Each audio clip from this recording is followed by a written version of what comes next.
Her true story from California. I was folding laundry when the text came through. A short buzz, then silence. I wiped my hands on my apron and checked the screen. It was from my son, Nathan. "You won't be joining us. Tanya prefers to keep it just her family. You've already done your part by paying." Just like that. After 3 years of planning, funding, and dreaming about this trip, I was no longer going. I stood still for a moment, holding a folded towel against my chest like a shield. The TV was playing some home improvement show in the background, but I couldn't hear it anymore. My ears rang with that single sentence. I had booked the villa, a beautiful stretch of oceanfront on the Big Island. I had coordinated the car rentals, ordered custom snacks for the grandkids with their names in bright cartoon fonts, even arranged for Tanya's mother to get a special chair cushion for her bad back. I had done everything, except apparently earn a seat on the plane. I texted back only one word: understood. But I didn't understand. Not really. That night, I sat at the kitchen table in the same chair where I used to help Nathan with his math homework, and I opened my laptop. The Hawaii family trip folder blinked at me from the desktop. Inside, there were spreadsheets, checklists, confirmation emails. I scrolled past it and clicked the tab for my bank. The account was still there, just under $22,000 spent, all of it from me. They were leaving in less than 48 hours. I had a lavender candle ready to bring with me. James, my husband, used to light one every time we sat on the beach together. He said the scent made the stars feel closer. After he passed, I'd promised myself I'd take the family back there to share what he loved, to remember him. I imagined the kids barefoot in the sand, the ocean behind us, all of us lighting candles in his memory. That's what I'd built toward. That's what I thought family meant. Instead, I was told I had done my part. What did that mean? That I was the wallet now? The bank? I scrolled back up and clicked on the travel account settings. There was a button, freeze all transactions. My finger hovered. I didn't click, not yet. I waited for a phone call, a second message, an explanation. Nothing came. The next morning, I called Carol. She and I volunteer at the library together. She answered on the second ring. I asked her if she had plans for spring. "Not unless someone surprises me with a miracle," she said with a tired laugh. I told her, "I might have a miracle." Then I called Beverly, who once told me her grandkids didn't even know her birthday. Then Frances, who hasn't been to the beach since her husband passed in '93. Then Louise, who teaches Sunday school and brings her husband's photo with her every week like it's a holy relic. Then Denise, who was once a nurse, but now she spends her days cooking for a son who never thanks her. Each one answered with the same mixture of confusion and disbelief when I asked them if they wanted to go to Hawaii. "No, really," I told them, "all expenses paid, no strings, just peace." That evening, I sat again at my laptop. This time, I opened a fresh document. I labeled it Matilda's Real Family Trip. The cursor blinked, and I clicked Freeze All Transactions. Tanya posted on Facebook that night a photo of their packed luggage and color-coded travel folders with the caption, "Off to Paradise, family only." That part cut deep. Family only. And I was not that anymore. I didn't comment. I didn't call. I didn't even cry.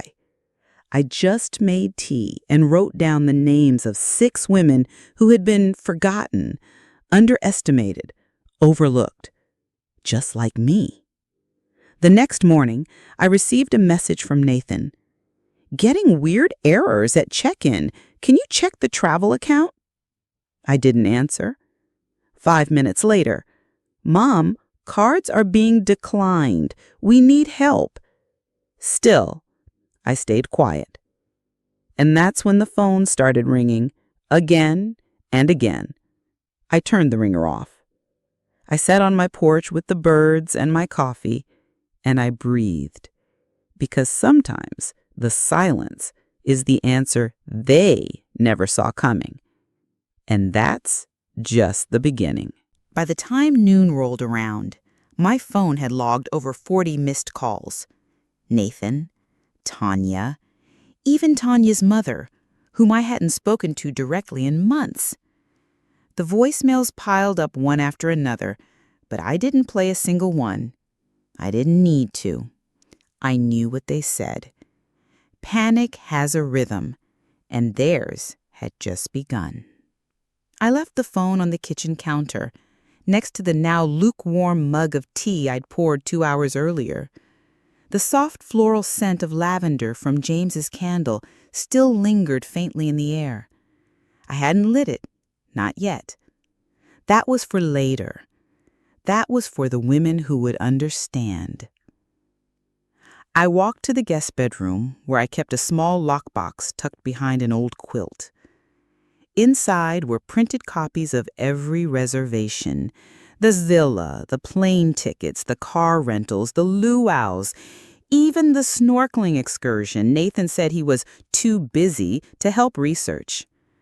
All authorized by me, all paid by me, and now all frozen. It wasn't revenge, not really. It was a declaration. I was no longer financing my own erasure. A new email pinged. I glanced at the screen. Subject: cancellation confirmation, Hawaii Villa booking. I opened it and read every line slowly. The words felt cool and final, like a verdict. Dear Miss Matilda Grant, we have processed your request to cancel the reservation. All linked services have been suspended. Charges have been reversed to the primary funding account. We hope to serve you again in the future. It was done. The villa, the rental car, the private chef, all gone. Their paradise had no keys, no beds, no welcome drinks waiting with hibiscus flowers on the rim of crystal glasses. I imagined Tanya standing at the airport desk, confusion turning to irritation, irritation turning to fury. Nathan trying to call, to fix, to salvage. I imagined their kids, my grandkids, watching the chaos, too young to understand betrayal, but old enough to feel it rippled through the adults around them. That's when I felt it. Not satisfaction, not glee, but gravity. Like I had pulled the truth into the light and now had to sit with it. Still, I stayed silent. At 3:37 p.m., Nathan sent a voice message. His tone was different now, lower, more urgent. Mom, I don't know what's going on, but if this is about the text, can we please talk? Not, I'm sorry. Not, we were wrong. Just, can we talk? He was offering discussion in place of apology, a negotiation instead of a reckoning. And I wasn't buying. Not anymore. That evening, I called the travel agent back. Her name was Cynthia, a patient woman who had worked with me for months to ensure every detail was perfect for the original trip. She didn't ask why I was changing everything, but I could hear curiosity in her voice when I said, new names, same location. This time I gave her the names of 6 women. This time I booked a home, not a house. I want one large table, I told her. We'll eat together every night, and no separate rooms. If someone cries, I want them to be able to hear comfort through the wall. Cynthia chuckled softly. You're planning something beautiful, aren't you? I hope so, I said.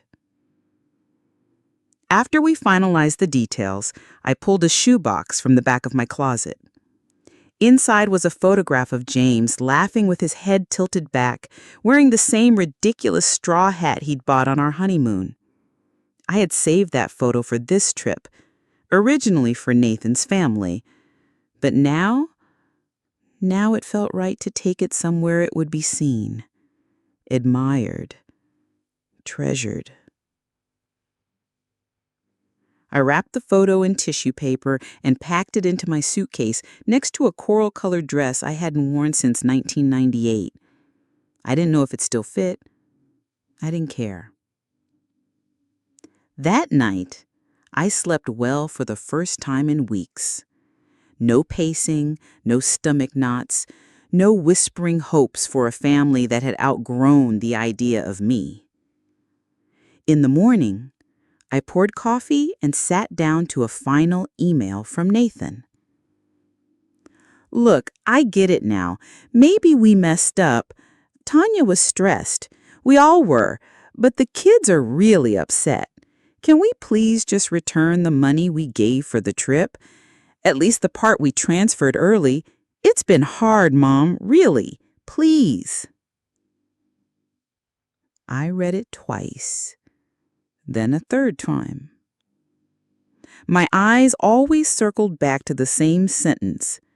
Return the money we gave. I checked the original payment records again. There was no deposit from them. Not even a dime. Every penny of that $21,000 had come from my tutoring sessions, my skipped hair appointments, my old leather purse sold at a garage sale for $5. They hadn't deposited anything but expectations. Expectations that I'd fund the trip, expectations that I'd keep quiet when cut out, expectations that I'd forgive without being asked, and forget without being missed. And I almost had, until they asked for a refund on a gift I was never even allowed to unwrap. I didn't respond to the email. I didn't type a reply or draft a message or even acknowledge it. I didn't need to. Some things are answered in silence. I poured another cup of coffee and wrote a new list, this one titled, Women Who Deserve to Be Seen. 6 names at the top and room for more. I wouldn't be guilted back into invisibility. I was planning something sacred. Not a vacation, a reclamation. The wind that morning carried a kind of stillness I hadn't felt in years. It was a Saturday, but the kind where time stretched like taffy, slow, soft, and just sweet enough to not hurt anymore. I sat with my planner open, the red circles still marking what was supposed to be their departure day. Instead of feeling left behind, I felt something unfamiliar. Spaciousness. I stood up and walked to the kitchen window, the one James used to say was perfect for spying on squirrels, even though we never had any. The bird bath he built still stood, worn and moss-flecked, but sturdy. A blue jay fluttered nearby, pausing at the edge. That bird stayed longer than usual. It looked at me like it knew something. I smiled at it. That's when I heard the ping of a new message. Nathan again. This one was short. Just talk to me, please. Don't make this worse than it is. Worse than it is. As if I had fabricated this. As if I had excluded myself. As if I had denied me. I didn't reply. I just shut the laptop and stood there quietly, feeling the burn in my chest, not from hurt anymore, but from restraint. Because had I let it, the fury would have come like a tide. But I was tired of swimming in pain, so I let it recede. Instead, I packed. I rolled 2 pairs of linen pants, 6 short-sleeved blouses, and a straw hat that still had the price tag on it. I packed the photograph of James, now newly framed in walnut, and 6 handmade cards I had written out the night before, one for each of the women coming with me. Each card held a message. Carol said, "You're not forgotten." Frances said, "You still matter." Beverly said, "You've carried enough. Let someone carry you." Louise said, "Grief is not a weight you have to drag alone." Nora said, "I see you." And mine was blank. I wasn't ready to write to myself yet. I booked the final excursion that afternoon, a glass-bottom boat ride along the reef, followed by dinner under the stars. It wasn't what I had originally planned for the family, but it felt more intimate, more real. Fewer expectations, more breath. That night, I called each of the women. The conversations were almost identical. "Matilda? Wait, you want to... what?" "To take you to Hawaii," I said. There was always a long pause, then the usual protests. "Oh, honey, I can't. I wouldn't even know what to pack. I haven't been on a plane since 1992. I can't accept that much." But they all said yes in the end. Not out of greed or desperation, but because somewhere in them they realized no one had offered them something without strings in a very long time. I ordered matching sarongs, not as uniforms, but as symbols. Not family-only shirts in bold letters, but soft cotton fabrics with stitched initials at the corner, one for each of us. No hierarchy, just belonging. A few days before we left, I finally opened the last voicemail from Nathan. His voice cracked halfway through. "Mom, I get it now, okay? Maybe we handled things wrong. Tanya was under pressure. We didn't think. But the kids miss you. Olivia keeps asking why Grandma's not coming, and I don't know what to tell her. Please don't let this trip ruin everything." That word again, this trip. As if it had been the storm, not the silence before it. I deleted the voicemail. Then I did something I hadn't done in decades. I wrote in my journal, the one I used to keep before James passed, before Nathan started growing distant, before birthdays felt like obligations instead of celebrations. I wrote, "I am not the villain in this story. I am the narrator, and I've taken back the pen." 2 mornings later, I met the women at LAX. I was the last to arrive, but they were already chatting like they'd known each other for years. Carol wore a floppy sun hat so wide she bumped it against a column. "Guess I'm going full tourist," she said. Beverly had a beach read tucked under her arm and 3 tubes of sunscreen sticking out of her purse. Carol teared up when I handed her the plane ticket. No one's ever done something like this for me, not even my kids. I didn't say much, just hugged her. We boarded the flight, not as women abandoned, but as women reborn. During the flight, I looked down at the sea below us and imagined it whispering, "You did good, girl. You finally stopped asking to be picked." When we landed, the air smelled like promise, like salt and plumeria, and something just beginning. The villa was perched on a bluff overlooking the waves, with wide glass doors that opened to the ocean. We walked in single file, quiet at first, then bursting into laughter when Beverly tripped over her suitcase handle. The table was already set. 6 chairs. I placed James's photo at the head. No one asked me to move it. No one made me explain it. That evening, we sat outside under swaying lanterns.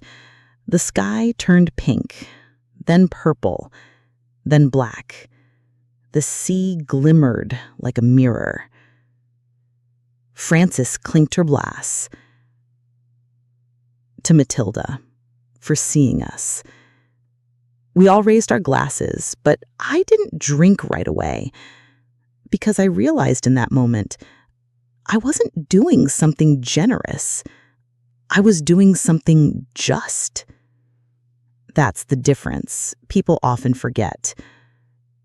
You don't owe others your peace, but you do owe it to yourself. And in that quiet moment, surrounded by women who had also been invisible, I felt not just seen, but whole. On the second morning, I woke early. The air smelled like ocean and roasted macadamia nuts. Carol had already found the snack basket. I wandered out to the patio, barefoot, the stone floor still holding the night's chill. Beverly was already there, a blanket across her lap, her eyes fixed on the sea. "I dreamed last night," she said, not looking at me, "of a house I haven't seen since I was a girl. My father was painting the porch, and I was waiting for him to finish so we could go to the lake." I sat beside her, wrapping my own shawl tighter. "Did he ever finish the porch?" She smiled, sad and soft. "He never finished anything." We didn't talk more after that. Some moments are whole without words. Later that day, we walked the shoreline. 6 women, heads covered in floppy hats, sandals in hand, skirts fluttering against our legs. We stopped when we reached the tide pools. Frances bent down, touched a sea cucumber like it might break. "I haven't touched anything alive in weeks," she whispered. It hit me then. How many of us had spent years surviving but not living, touching nothing soft, holding no one's hand, speaking only when spoken to, like furniture, like wallpaper. This trip wasn't a gift, it was oxygen. At dinner that night, Carol shared something I didn't expect. "My daughter told me I'm too emotional," she said, slicing her grilled mahi-mahi with shaky hands. "She said I weaponize guilt, that just because I'm lonely doesn't mean I'm owed attention." The table fell quiet. Louise reached for her hand. "That's not guilt, that's grief." And grief doesn't make you less worthy. It makes you honest. We raised our glasses again, this time not in toast, but in solidarity. Silent, solemn. That night, I sat with my journal again. I thought I'd write about the trip, the laughter, the shared memories, but I didn't. Instead, I wrote about what I hadn't missed. I hadn't missed Tanya's sidelong glances. I hadn't missed Nathan's excuses or the way he avoided my eyes when money came up. I hadn't missed feeling like a guest in the family I built. And it shocked me how light that list felt. Back home, I'd confused routine for love, silence for peace, and obligation for belonging. But here, under the stars, I was reminded Real love doesn't ask you to shrink. Real love pours you a drink and pulls up a chair and says, "Tell me again that story I've heard 100 times," and listens like it's brand new. On the third morning, we did something spontaneous. We joined a local hula class on the beach. I hadn't danced since James and I took that awful ballroom class where I stepped on his toes more than the beat. But here I was, hips swaying, feet uncertain but willing, hands tracing the story of wind and wave. Frances cried halfway through. We all stopped, worried she'd hurt herself. "No," she said, breathless. "It's just, I forgot what it felt like to move because I wanted to, not because I had to." That line stuck with me. All these years, I'd moved in service of others. Now, I was moving in service of myself. We laughed until our ribs hurt. That afternoon, the sun blistered hotter than expected. We dragged our lounge chairs into the shade and sat reading trashy romance novels. Beverly passed around a bowl of fresh-cut mango. Louise fell asleep with her book upside down on her chest. That was when I checked my phone again, the first time in days. 43 missed messages. Nathan had stopped calling. Now it was Tanya. Her tone had changed. She wasn't just asking, she was demanding. "We need to talk. This isn't just about you. You're being petty. The kids are confused. You made your point. Now unlock the damn account." Not please. Not "we're sorry." Just entitlement. I didn't reply, but I opened the message. Let it show read. I wanted them to see. I wasn't afraid to look. Sometimes, silence is the loudest language. After dinner, I asked the women to meet me in the main room. I had placed candles on the table, one for each of them, and in the center, James's photo. "I want to try something," I said. Each woman took a candle and lit it, then shared a sentence they needed to hear, one they wished someone had told them years ago. Beverly said, "You don't need to keep earning your place." Carol said, "You're not too much. They're just not enough." Louise said, "You did your best. That was always enough." Frances whispered, "Your story is still being written." Nora held her candle close to her chest and said, "You're not invisible. I see you." Then they looked at me. I hesitated. The lump in my throat was sudden, unexpected. I lit mine. "I forgive myself for staying too long in places that never saw me." And the room fell quiet. Not sad, but full. Later that night, we danced again. No music, just waves and wind and the creaking of the wooden deck beneath us. The kind of dancing that needs no rhythm, just release. The moon cast silver across the sand, and in that moment, I remembered who I was before I became just mom, just grandma, just someone else's helper. I was Matilda, and Matilda had just come back home to herself.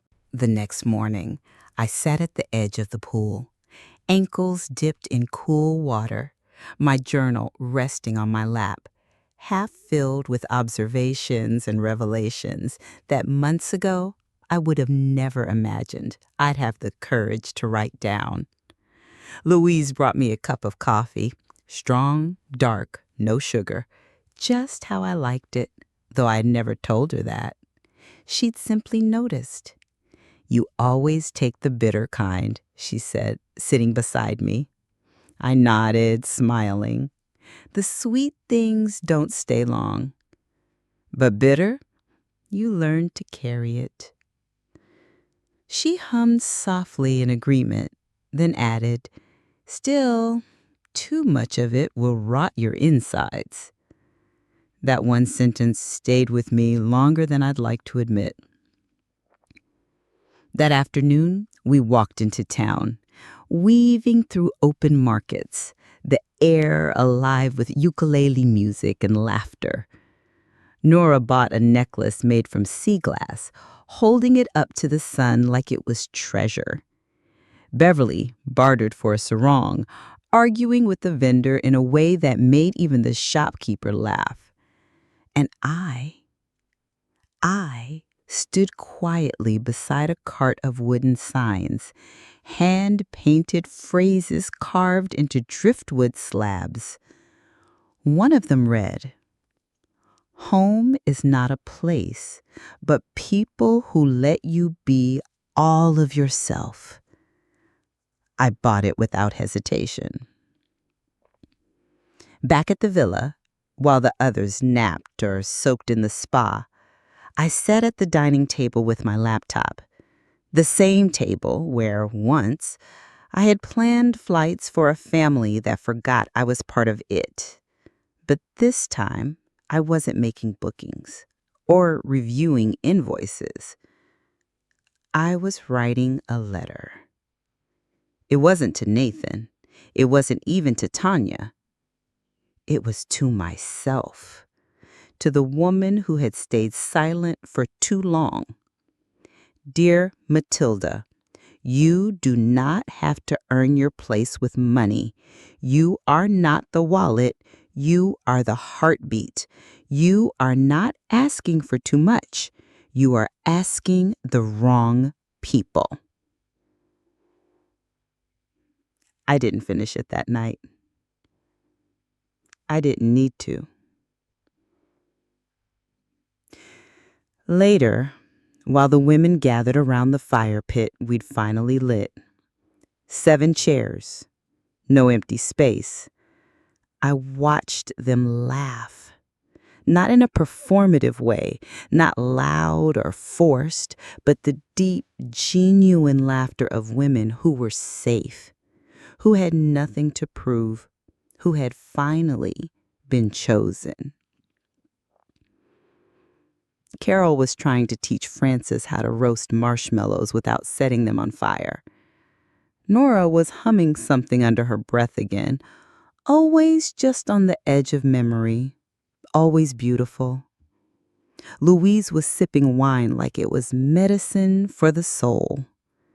And I sat back and listened, not to the words, but to the comfort in their voices. It was then I received a voicemail from Tanya. Her voice this time has shifted again. Less anger, more desperation. "Matilda, I think we need to talk. Nathan's not doing well. The kids are asking questions. We're home now, but the vacation, well, it didn't go how we planned. Look, I know you're upset, but this went too far. You proved your point, okay? So now what? You're just done with us? Just like that?" I didn't listen to the rest, because the answer was no.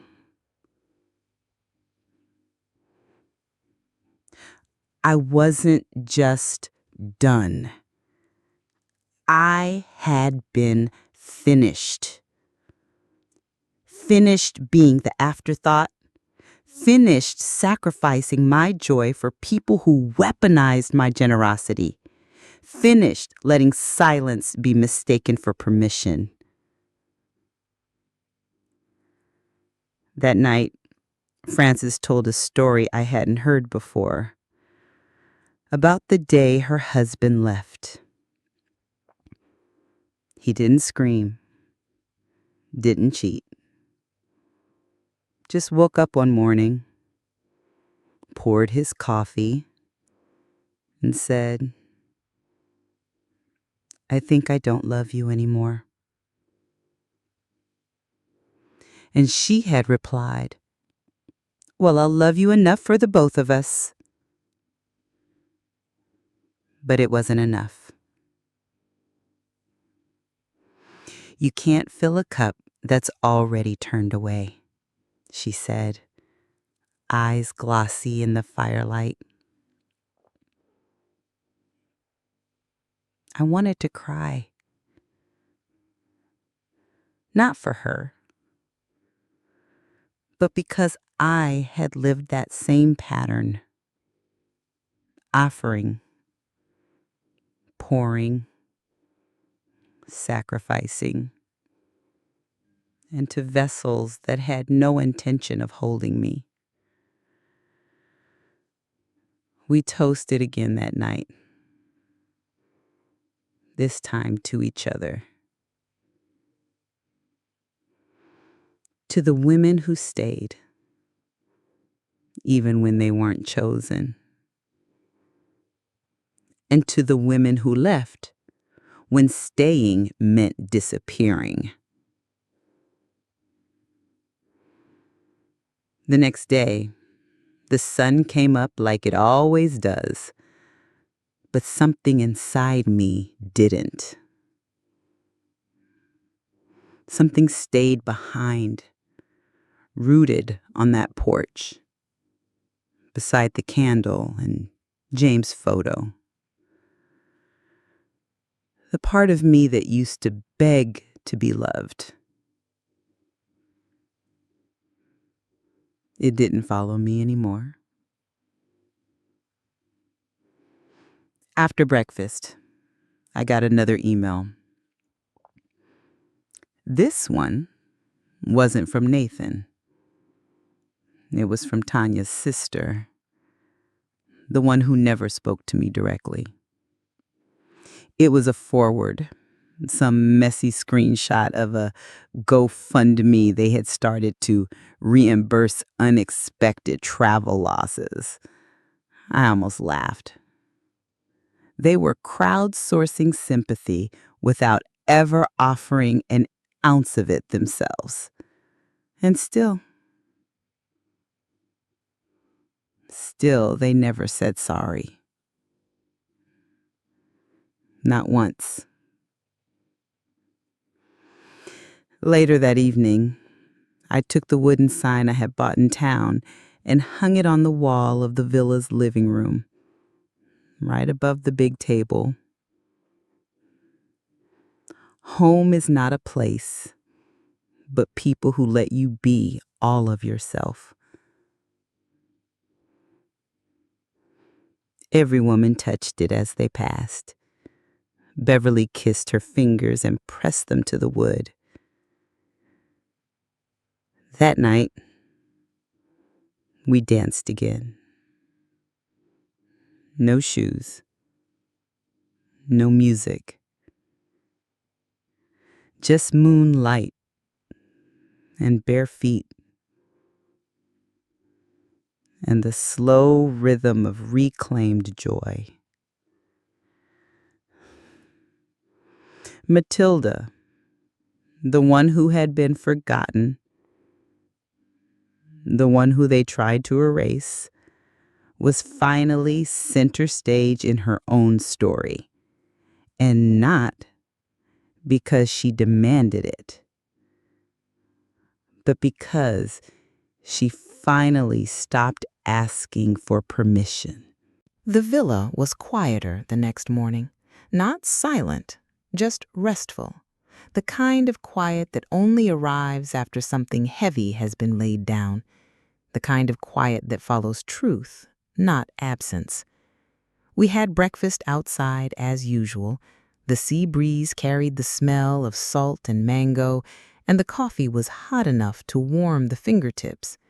I looked around the table. Carol was writing in her notebook. Louise was peeling fruit with a butter knife. Beverly was clipping wildflowers into a vase she'd borrowed from the upstairs bathroom.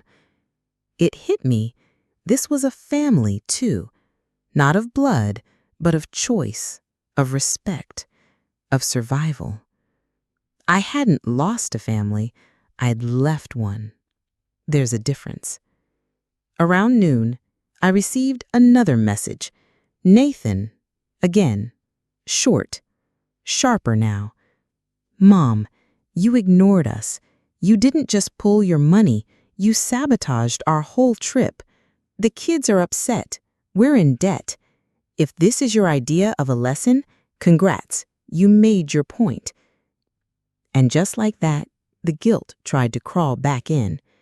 That old voice, the one mothers know too well. You went too far. You should have forgiven. You're supposed to be the bigger person. But that voice had been quieted now, not by bitterness, but by evidence. Evidence that silence is not peace, that giving is not the same as being valued, and that being the bigger person doesn't mean being the doormat. So, I didn't reply. Instead, I led a walk down the path to the secluded cove at the edge of the resort. The sand was softer there, untouched. It felt symbolic, starting fresh. Frances brought a seashell she'd found, one she said looked like a heart if you turned it just right. Nora wore a big straw hat that kept flopping over her eyes. We laughed and took pictures, not for posting, just for memory, just for proof. That afternoon, we made a circle in the sand again. No plan, no speech, just presence. One by one, we each shared a memory, not of the people who hurt us, but of the moments we felt most ourselves. For me, it was the time James and I danced barefoot in the garage to no music at all, just the sound of rain hitting the tin roof. Beverly shared a story about nursing her brother through dementia, and the one day he looked at her and remembered her name. She said that one word was more than 1,000 thank yous. Carol talked about a letter she wrote to her son, but never sent. Louise said nothing. She just held up a photo of her as a little girl, smiling, carefree, whole, and said, "I think I'm getting her back." When the sun set, we lit our candles again. 7 small flames glowing against the growing dark. James's photo sat at the center as always, and I placed a shell beside it. A gift from Nora. "From one invisible soul to another," she'd said earlier, pressing it into my hand. "Thank you for making me feel seen again." I never responded, just held her close. That night, we cooked together. Frances made fish with coconut rice, Louise burned the bread, Nora spilled the wine, and we all laughed, not just with our mouths, but with our whole chests. That kind of laugh that makes you feel like you belong again. Later, as we cleaned up, I found my phone buzzing on the counter. A video call. Nathan. For a moment, I hesitated. I looked at James's picture. I thought of every late night, every lullaby, every time I had picked up after his messes without being asked, and I declined the call. Seconds later, a text came through. "Mom, please, the kids want to talk to you." That part broke me, not because I doubted it, but because it was manipulative. He knew I'd cave at the sound of their names. He knew that the one line I wouldn't cross was hurting the grandchildren, but I wasn't the one who had hurt them. That truth needed to land where it belonged, I typed one message. Tell them I love them, but one day they'll need to learn what it means to love someone back. Then I shut off the phone. That night, I went out alone to the beach. The stars were thick as sugar across the sky. I let my feet sink into the damp sand and listened, not to the ocean, but to my own heartbeat. It was steady, no longer frantic, no longer waiting. I thought of that GoFundMe link Tanya had sent. The gall, the audacity to seek charity after cruelty. I wondered how many friends had donated out of pity, not knowing the full story. But it didn't matter,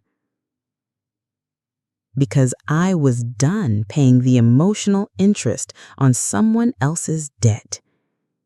Instead, I planned the next trip, not out of spite, but out of purpose. I opened my notebook, started writing down places I'd never gone: Tuscany, Kyoto, Quebec in the fall. I wrote names beside each location, not of family, but of friends, old and new. Women who deserved a view, a break, a blessing. This time, I wouldn't do it in secret. I'd post it, publicly. Not to shame anyone, but to make sure they knew the Matilda they once ignored was no longer waiting behind the curtain. She was on stage now, and the show had just begun. The morning sun spilled over the balcony like honey, golden and warm, wrapping the villa in the kind of light that made even the floor tiles glow. I stood by the window, a cup of tea in hand, watching the women stir awake slowly, some already humming, some wrapped in shawls, eyes still sleepy but content. Beverly was flipping through a photo album. Nora was brushing her hair by the mirror, whispering a hymn under her breath. We had 3 days left, and not one of us wanted to count them down. I checked my phone out of habit, not expectation. Just one message from Tanya. Nathan is still upset. The kids cried yesterday when they saw the family photo without you. I hope you're proud of how far you went to make your point. I stared at the words, their weight as sharp as any blade, but dull in its intention. There was no apology in it, no ownership, only an attempt to cast the blame back onto me, to rewrite the narrative. I didn't answer. I just deleted it, and I felt lighter. That afternoon, we held a storytelling circle. Each woman brought a small object, something personal, and we took turns sharing what it meant. Frances brought her late husband's pocket watch. It stopped the day he died, but I kept winding it every week, just to pretend we still had time. Beverly held up a cookbook stained with Grady. This belonged to my mother. She taught me to cook, but never how to rest. I'm just now learning. Nora unfolded a tiny paper crane from her wallet. I made this when I was 17. I wanted to be an artist. My father said art was for people who didn't have bills to pay. Then they all looked at me. I reached into my pocket and took out the photo of James, the one I had almost left behind. This was the man who saw me first, before I became a mother, before I became the family manager, the fixer, the planner, the babysitter. He saw me, and I think I forgot what that felt like. No one spoke for a while. The silence was not uncomfortable. It was honoring, sacred. Later, we walked along the cliff edge, where the trail overlooked the bay. We passed families with matching towels and noisy coolers. I didn't envy them. I pitied them if they were still mistaking proximity for love, still taking each other for granted. That night, we built a fire in the pit. Each of us tossed in a scrap of paper with something we wanted to leave behind: fear, shame, silence, guilt. Mine said, being chosen last. As the flames curled and flickered, I looked around and realized something. It wasn't just healing, it was reclamation. It was rewriting. And in that moment, I knew. I was no longer trying to get back to where I had been. I was building something new entirely. The next morning, the resort concierge knocked gently on my door. He handed me a package. Small, elegant. Inside was a handwritten letter and a small silver turtle figurine. The return address said it came from Olivia, my youngest granddaughter. "Grandma, we didn't see turtles, but I drew one on the plane. I hope one day we can go again. I miss your stories. Love, Liv." I held the figurine tight in my palm. Tears filled my eyes, not of regret, but of remembrance, of what still remained, of what still might bloom. I didn't call Nathan. I didn't message Tanya. But I wrote Olivia a letter. I told her I loved her.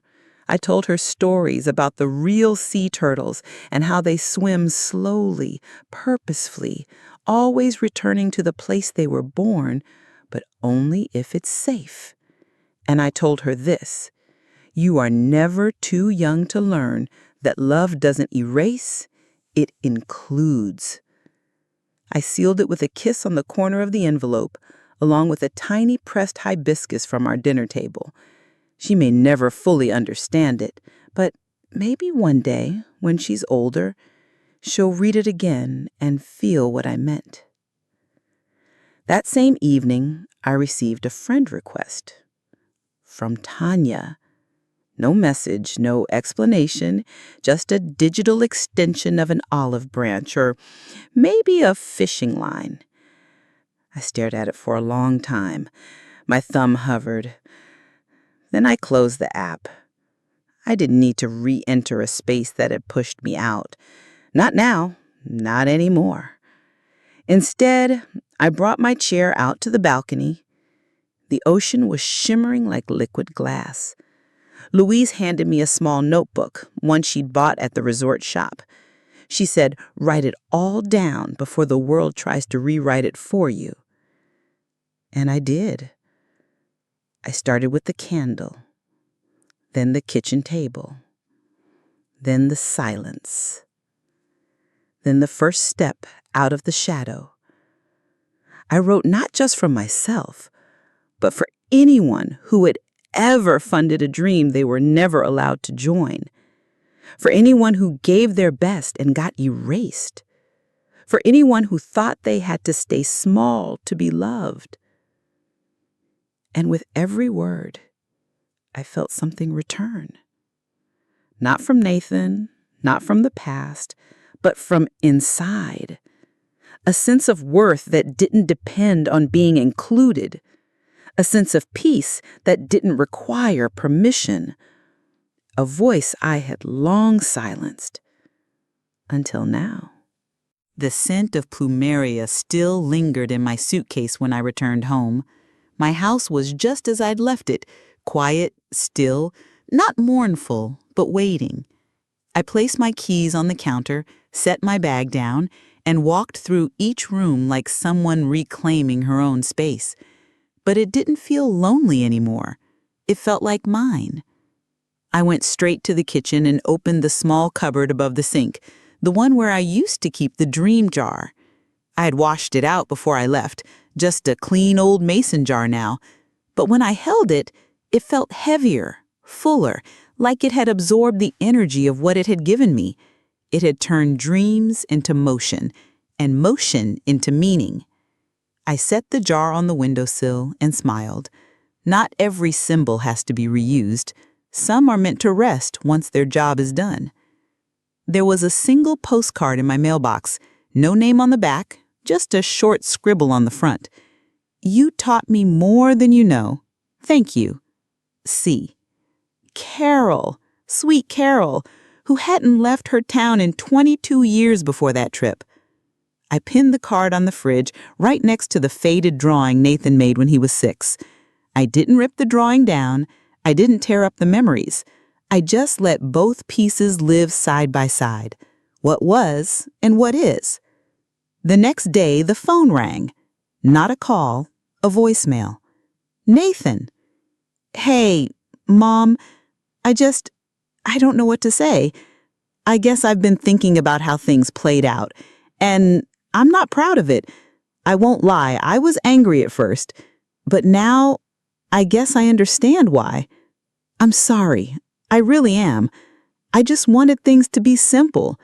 I didn't realize how much I was erasing. He paused. The kids, they keep asking about you. Olivia keeps that turtle you sent next to her bed. I think she misses your bedtime stories more than she lets on. I guess I do too. I didn't call back, not because I hadn't heard, but because I was still listening, to myself first. That evening, I poured a cup of chamomile tea and pulled out the journal I'd started in Hawaii, the one Louise had given me. I flipped to a blank page, wrote the date, and titled it, Bridges I'm Willing to Rebuild.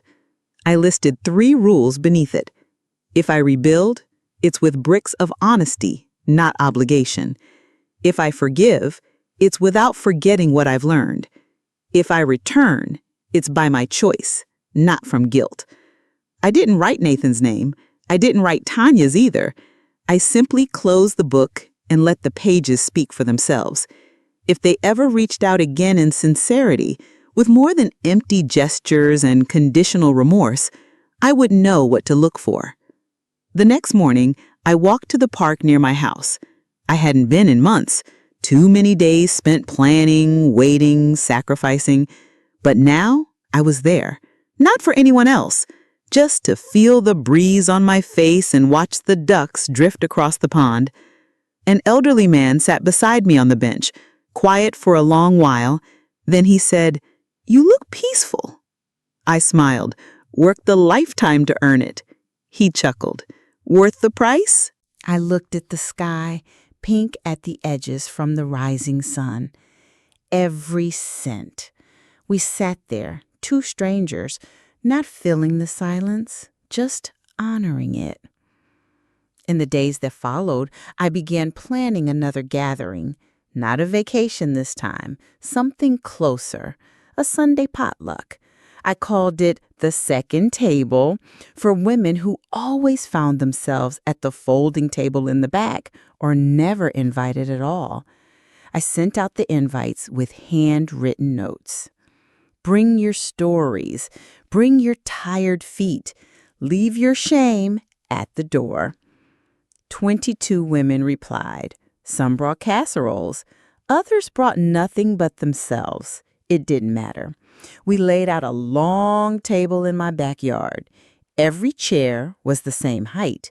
Every plate was the same size. I cooked James' favorite lemon rosemary chicken.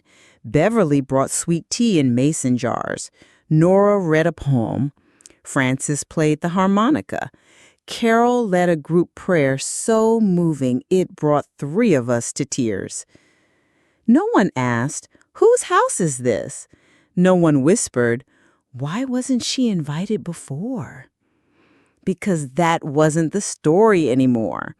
The new story was this. We were here.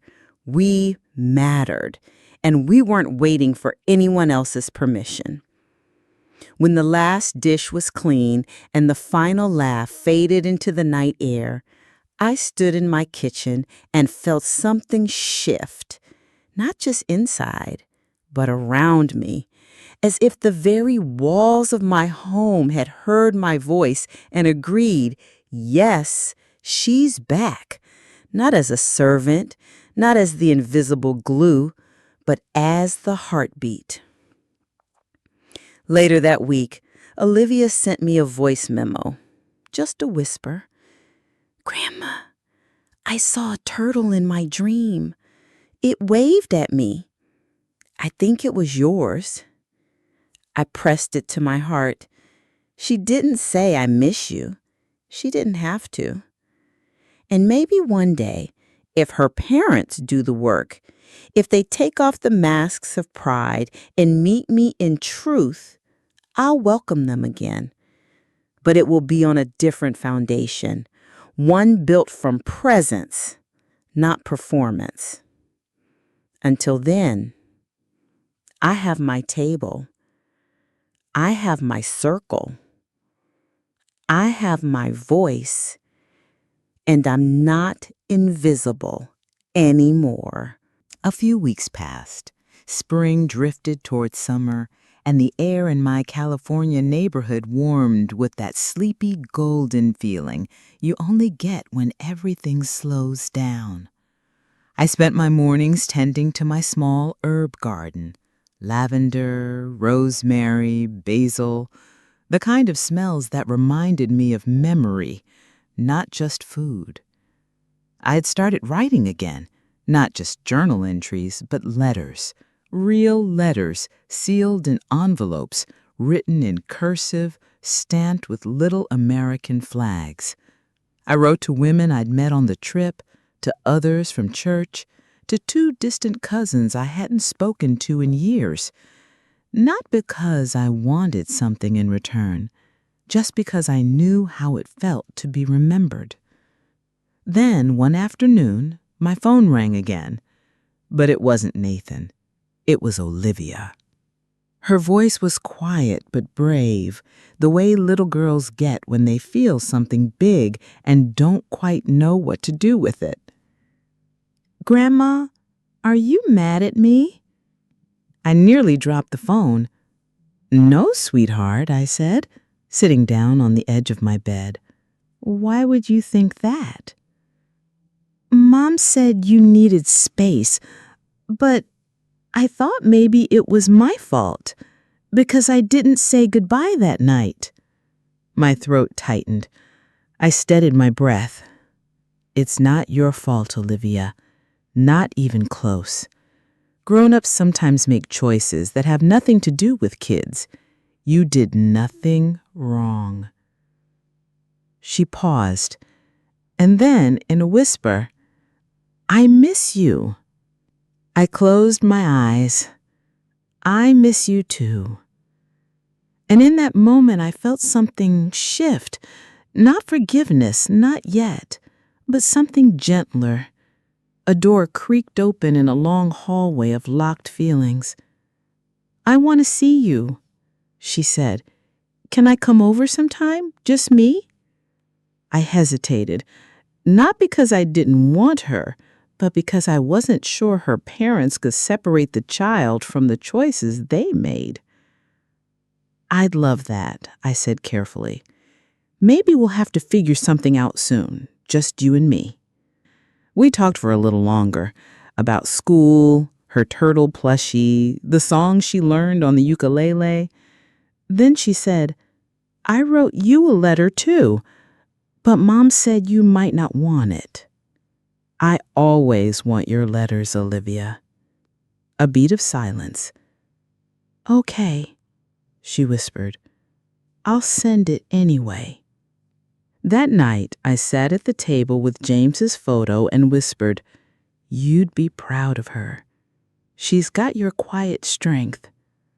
And though I knew it would complicate things, I also knew I couldn't let that girl believe she was part of the break when all she had been was caught in the cracks.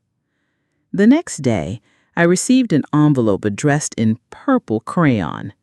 Inside was a drawing of a beach, stick figures standing in the sand, one with curly white hair and a shirt labeled GM. There was a note, too, in blocky handwriting. "I saved you a seat. Love, Olivia." I cried for the first time in weeks, not from grief or betrayal, but from something softer. Hope. The kind that arrives not in grand gestures, but in crayon drawings and little saved spaces. Later that week, Nathan called again. "Mom, he said, sounding worn. She cried for you last night. I didn't know what to tell her. I said nothing. You don't expect me to forgive us. I don't even know what to say. Tanya, she's still defensive, still insists it was just a misunderstanding. Was it? I asked quietly. No, he admitted. It wasn't. We sat in silence, a real silence this time, the kind that makes both people look inward. He said, I've been thinking. I'm not proud of who I became. I let comfort dictate my values. I let Tanya's preferences outweigh your presence, and that's not right. You were never a burden. You treated me like one. I know. I took a breath, then said, if this is about fixing things for Olivia's sake, don't bother. I've already made space for her. No, he said, it's not just about her. It's about me finally seeing what I refused to, that you were the foundation, and we walked across you like a rug. The anger inside me softened, not erased, but rounded by sorrow and recognition. I don't know if we can get back to what we were, but we can start by telling the truth. I'd like that, he said. I want to try. And maybe that's what forgiveness starts as. Not a grand return or a family reunion, but a mutual decision to try with honesty as the currency. Still, I wasn't in a hurry. I had a life to tend to. That weekend, I hosted another second table gathering. This time, we made homemade pizzas. Carol brought board games. Beverly shared an old story about her first kiss. Nora brought her guitar and sang a tune that had everyone swaying. And after everyone left, I stood under the stars, barefoot in my yard, and whispered a promise. From now on, I show up for those who see me, not just when they need something, but because they want me there. Then I went inside and started a new letter. Dear Olivia, when you saved me that seat on the beach, you reminded me that love can still live in small hands, that even when grown-ups forget where they come from, children still know how to draw maps back to the heart. The morning I mailed Olivia's letter, I walked to the post office wearing a pale yellow cardigan James once said made me look like sunshine. The woman behind the counter, Cheryl, smiled and said, "Sending love again, Matilda?" And I nodded. Because that's what it was. Not just ink on paper, but love, hand-delivered, sealed with the grandmother's steadiness. That day, I stopped by a local women's shelter on my way home. Not for charity, not for show. I had extra toiletries from the trip I never took. Sunscreens, shampoos, little comfort items. Things I once packed for others who left me behind. Now I packed them for women who knew the ache of being unseen. The director, a petite woman named Gwen, hugged me with that firm kind of gratitude that says, "I know you understand." She said, "Your name's been floating around. Some of the ladies here, Denise, Nora, they came back from Hawaii glowing." I chuckled. "That sunshine sticks to your soul a while." Gwen leaned in. "We've never seen them like that before." And that's when it hit me. I hadn't just booked a vacation. I had initiated resurrection. I had created space for women to breathe again, to be again. That night, I sat with my notebook and wrote a new list. Next trip, September. The desert retreat. Hot springs, stargazing, silence. For women who'd spent too long in noise they didn't create. Shouting matches, slamming doors, judgment disguised as advice. Carol had already texted, "Count me in, I've got new sandals." I smiled. 2 days later, Tanya emailed me. The subject line was simply, "Olivia's birthday?" I paused before opening it. My chest tightened slightly. But I was past fear. I was in the realm of boundaries now. If Olivia truly wants me there, I'll be there, with no expectations beyond her smile. That Saturday, I arrived at the park with a purple gift bag and 2 sun hats, one for her, one for me. She ran into my arms like the world hadn't gone quiet between us. Tanya nodded politely from a distance. I didn't need more than that. As the kids played, Olivia leaned in and whispered, "I told my friend you were the real grandma." I smiled, touched her cheek, and said, "I always will be." Later, Nathan came over. He said, "I meant what I said about fixing things." I nodded. "It'll take time and truth, and you'll need to stand up, not just for me, but for yourself, too." He looked surprised. "Myself?" "Yes," I said. "You shrunk yourself to fit someone else's version of family. Don't do that again." He nodded slowly. As I watched him walk back to the picnic blanket, a weight inside me let go. Not everything needed a grand reckoning. Some reckonings happened in slow inches across cupcakes and juice boxes, in the way your child looks at you with regret-tinged respect. The next week, I received a letter in the mail, a real one, from Tanya. She didn't say much, just that she had reflected, that she understood more now, and that she'd been wrong to include me. "I was afraid of how your presence made me feel, like I wasn't enough. But I see now that was my own insecurity, not your intention." She enclosed a small photo.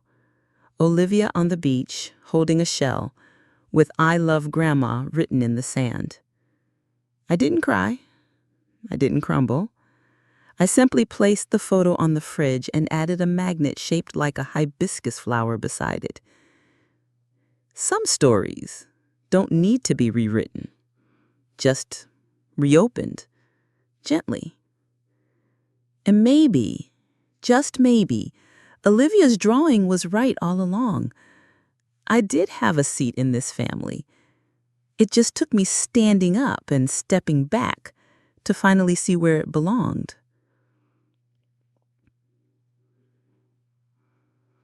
A few months later, my second trip with the women took place in the desert. 6 of us, soaking in silence under stars that stretched wider than apology ever could. Nora sang again. Frances read a poem. Carol toasted to "Women who packed light and left the weight behind." I raised my glass and said, "To the ones who remember us, not for what we gave, but for who we were." The women clinked their glasses. No one said a word for a while. We didn't need to. The sound of healing is often silence. And as I sat there, wrapped in a shawl Beverly had knitted for me, I realized something. I didn't lose a family. I uncovered a new one. One built not by blood, but by choice. One that didn't just accept my stories, but amplified them. That night, I sat under the stars with James's photo in my lap and whispered, "They forgot me, but I remembered myself. And now, I'm unforgettable." If this story found a home in your heart, Don't forget to like and subscribe because every woman deserves to be heard, remembered, and held.